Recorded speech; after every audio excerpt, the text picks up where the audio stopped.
మధిర ప్రజలారా, ప్రశ్నించే గొంతు బీఆర్ఎస్ పార్టీ.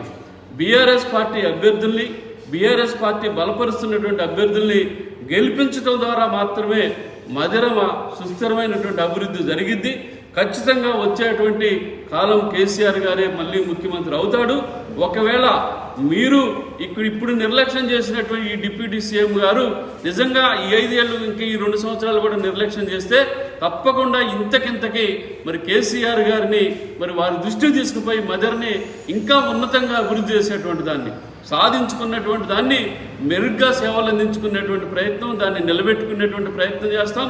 ఆ తర్వాత ఇంకా అదనంగా రావాల్సినటువంటి వాటిని కూడా రాబట్టుకునే దానికోసం ఏదైతే మధిర మీద మీకు కపట ప్రేమ ఉంది, మధిర మీద మాకు వాస్తవమైనటువంటి ప్రేమ ఉన్నది కాబట్టి మేము చేసినవి చెప్తున్నాం. కానీ మీరేమంటున్నారు, నాకు ఇప్పుడు ఇంకా అవకాశం ఇవ్వండి నేను చేస్తాను అని అంటున్నారు.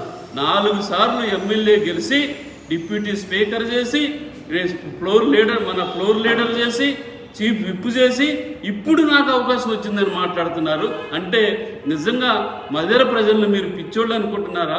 మధిర ప్రజలు అమాయకులు అనుకుంటున్నారా? మళ్ళీ ఒక్కసారి మీరు మధిర ప్రజలను మోసం చేయడానికి సిద్ధం అవుతున్నారు.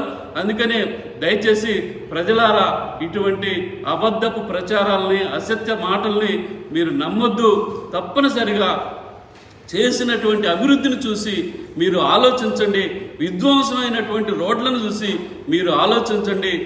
మధిరలో పోటీ చేస్తున్నటువంటి బీఆర్ఎస్ పార్టీ అభ్యర్థుల్ని, బీఆర్ఎస్ బలపరుస్తున్నటువంటి అభ్యర్థుల్ని మీరు ఆశీర్వదించమని నేను మనపూర్వకంగా మీకు వేడుకుంటా ఉన్నాను.